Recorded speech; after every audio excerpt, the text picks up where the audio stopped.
دیکھیے انسان کی ہستی کے دو پہلو ہیں، ایک نفسیاتی یا روحانی پہلو ہوتا ہے اور ایک جسمانی۔ ان دونوں پہلوؤں سے انسان کی ترکیب ایسی ہے گویا کہ وہ عبادت کے لیے ہی پیدا کیا گیا ہے۔ نماز میں انسان کی روح کی پاکیزگی کے ساتھ ساتھ انسان کے جسم کی پاکیزگی کا بھی اہتمام کیا گیا ہے۔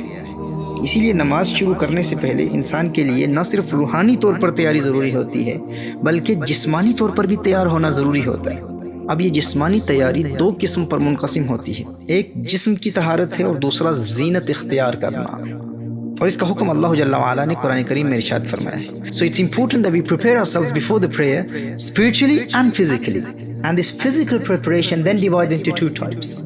The first type is purification of the body, and the second is the beautification of the body. To beautify the body, adornment, zina. تو نماز کے لیے یہ جسمانی تیاری دو قسم کی ہوتی ہے، ایک جسم کی طہارت اور دوسرا زینت اختیار کرنا، اچھا لباس پہننا، عمدہ لباس پہننا، پسندیدہ لباس پہننا۔ اب ہمارے ہاں ایک عجیب جاہلانہ تصور پایا جاتا ہے کہ جن لوگوں کے پاس اچھا اور خوبصورت لباس ہوتا بھی ہے وہ بھی جب اللہ جل وعلا کی عبادت کے لیے کھڑے ہوتے ہیں تو اپنا پسندیدہ لباس نہیں پہنتے۔ اپنا پسندیدہ لباس دنیاوی پارٹیز کے لیے، شادیوں کے لیے، اہم پروگرامز کے لیے، کسی کنونشن یا کانفرنس کے لیے یا کسی اہم شخصیت سے ملاقات اور میٹنگ کے لیے علیحدہ رکھتے ہیں، اور جب خلاق کائنات، پروردگار عالم، محبوب حقیقی سے ملاقات کا وقت آتا ہے، اللہ جل وعلا سے ون ٹو ون میٹنگ کا، ایک پرائیویٹ کنورسیشن کا وقت آتا ہے، جب نماز کا وقت آتا ہے تو اپنے پسندیدہ لباس کے بجائے جو بغیر استری کیے ہوئے پرانے کپڑے سامنے آگے پہن کر نماز ادا کر لیتے ہیں۔ اور کچھ نادان دوست تو سمجھتے ہیں کہ نماز میں عمدہ اور خوبصورت لباس نہ پہننا ہی گویا کہ دین کا حصہ ہے، جبکہ اللہ جل وعلا قرآن کریم میں ارشاد فرماتا ہے، سورہ اعراف میں ارشاد فرمایا، یا بنی آدم خذوا زینتکم عند کل مسجد۔ اے بنی آدم، اے اولاد آدم، جب اللہ جل وعلا کی بارگاہ میں حاضری کا شرف حاصل کرو، جب اللہ جل وعلا کے گھر میں جاؤ، جب اللہ جل وعلا سے ملاقات کے لیے جاؤ، جب نماز کا ارادہ کرو تو زیب و زینت اختیار کرو۔ مفسرین کرام نے فرمایا ہے کہ یہاں زینت سے مراد نہ صرف عمدہ لباس ہے بلکہ زینت سے مراد یہ بھی ہے کہ انسان اپنے رب کی بارگاہ میں جا رہا ہے، جب نماز کے لیے جا رہا ہے تو خاص طور پر اپنے بال سنوار کر جائے، کنگھی کر کے جائے، خاص طور پر عطر لگا کر جائے، اپنا پسندیدہ اور خوبصورت ترین عمدہ لباس پہن کر اللہ جل وعلا کی بارگاہ میں حاضری کا شرف حاصل کرے۔ نماز کو نبی کریم صلی اللہ علیہ وآلہ وسلم نے مناجات سے تعبیر کیا ہے۔ یہ تو ایک عبد اور معبود کے مابین ایک پرائیویٹ میٹنگ ہے، ایک ون ٹو ون کنورسیشن ہے۔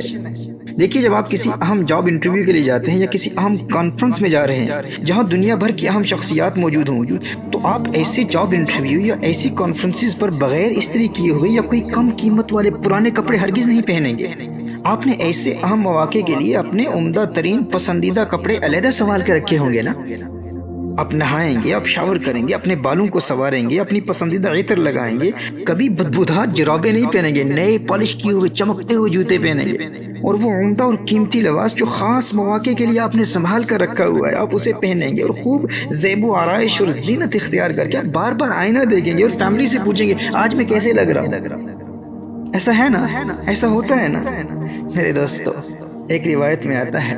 اللہ جل وعلا ارشاد فرماتا ہے، یا ابن آدم کم تتزین للناس فهل تزینت لاجلی۔ اللہ اکبر، اللہ اکبر۔ اللہ ارشاد فرماتا ہے ابن آدم، ہے آدم کی اولاد، تو لوگوں کے لیے کتنا بن سنور کر نکلتا ہے، کبھی اپنے رب کے لیے بھی بن سنور کر نکل۔ ہے ابن آدم تو دنیا کے لیے کس قدر تیاری کرتا ہے، کبھی اپنے رب کے لیے بھی تیاری کی، کبھی میرے لیے بھی تیاری کی، فہل تزینت لاجلی، کبھی میری بارگاہ میں حاضری کے لیے بھی بن سنور کر نکلا۔ میرے دوست، میرے بھائی، میری بہن، میرے بزرگ، جب تو نماز کے لیے اللہ کی بارگاہ میں حاضر ہوتا ہے اور تو جانتا ہے کہ یہ نماز تیرے پیارے رب کے ساتھ ایک پرائیویٹ میٹنگ ہے، اس میٹنگ کے لیے تو کس قدر تیاری کرتا ہے اور کیسے کپڑے پہنتا ہے، اپنے آپ سے پوچھ، سوال کر اپنے آپ سے۔ دیکھیے انسان کا جس قدر گہرا تعلق ہوتا ہے نا، اور جسے زندگی میں جتنی اہمیت دیتا ہے، جس کو انسان اپنی زندگی میں جس قدر اہم سمجھتا ہے، اس سے میٹنگ کے لیے اتنی ہی زیادہ تیاری کرتا ہے۔ اگر آپ جاننا چاہتے ہیں کہ آپ کا آپ کے رب کے ساتھ کس قدر گہرا تعلق ہے اور آپ اپنی زندگی میں اللہ کو کس قدر اہم سمجھتے ہیں تو میرے پیارے ایک کام کر لے، کسی بھی اہم جاب انٹرویو یا کسی اہم کانفرنس پر جانے سے پہلے اپنی فیملی سے کہنا کہ آپ کے فون پر آپ کی ایک تصویر بنا لیں، اور پھر میرے بھائی، میرے دوست، مسجد میں جانے سے قبل یا نماز پڑھنے سے پہلے اپنی ایک تصویر بنوا لیں، اور دونوں تصاویر میں اپنے لباس اور تیاری کو دیکھ لیں اور پھر فرق دیکھ لیں، آپ کو خود سمجھ میں آ جائے گا کہ آپ کا آپ کے اللہ سے کتنا تعلق ہے اور آپ کی زندگی میں آپ کے رب کی کتنی اہمیت ہے۔